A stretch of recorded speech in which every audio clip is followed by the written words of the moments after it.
NASCAR's new next-gen car is a step backward in safety. Chase Elliott, NASCAR's most popular driver, has said that the sport has taken an undesirable step backward in safety with its new next-gen car in a public statement. Also, this has caused many drivers to sustain injuries. So, what are the major issues that need to be considered by NASCAR? Do you want to know the whole problem and its solutions? If yes, then welcome back to our channel. We are here for you. Let's begin. NASCAR's top drivers have essentially turned into an angry mob as they prepare for the playoff race at Talladega Superspeedway. Concussions have sidelined Alex Bowman and Kurt Busch, and Cody Shane Ware will race despite a broken foot. All three drivers have been injured in NASCAR's new next-gen car crashes. When it debuted at the start of the year, the car experienced a honeymoon period because it delivered on its promise to improve racing and level the competitive playing field. And after experiencing some glitches in the first 7 months, the next gen is now experiencing serious issues during the playoff portion of the season. This has created a growing sense of urgency among the drivers that NASCAR must soften the rear of the cars for safety reasons. Bowman and Busch sustained injuries when the rear of their vehicles collided with the wall. Since the next gen was designed to be long-lasting, their crashes appeared routine, even though the driver absorbed the majority of the energy from the impact. Busch will miss his 11th straight race. Bowman crashed on the 98th lap at Texas last Sunday. I think the bumps are upsetting the cars and the guys are wrecking, but also... He told his team it was the hardest hit of his life and looked sick on his in-car camera, but he still drove 231 laps. Elliott crashed last week in Texas after a tire failed. However, the drivers have clearly had enough, as the next gen was a disaster for the fourth consecutive playoff race.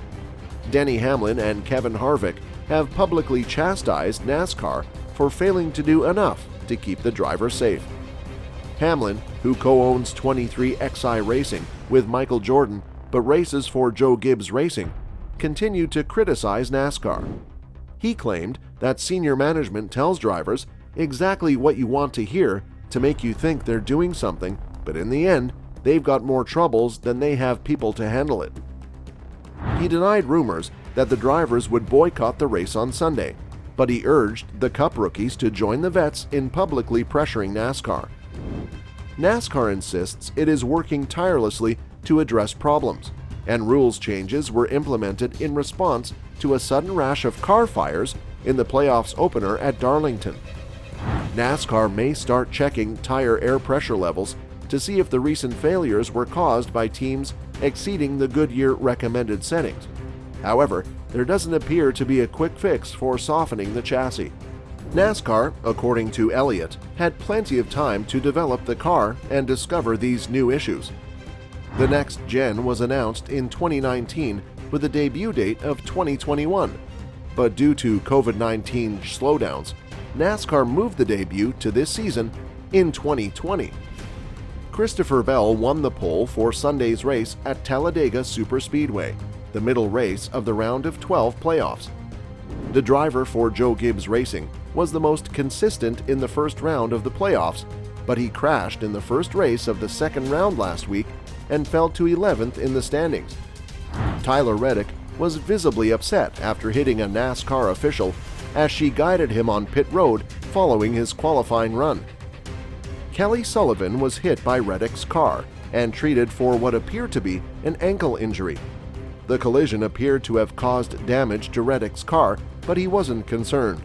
Reddick said he would check on Sullivan again later Saturday.